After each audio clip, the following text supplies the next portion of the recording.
Hello guys, देवी गीत सुनाने जा रहे हैं। अच्छा लगेगा तो लाइक कमेंट करिएगा। छोटी चूकी शीतल मैया सांचवा के ढारल हो आए ना कवे ले लेना।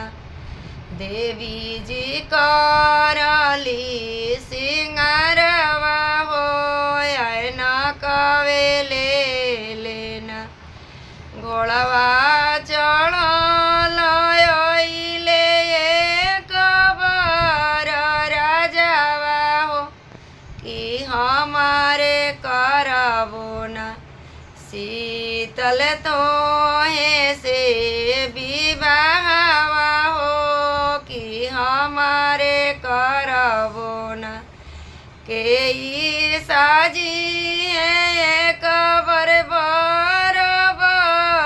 बरियतिया हो के ई अरे करी है ना एक बर हमें से विवाहवा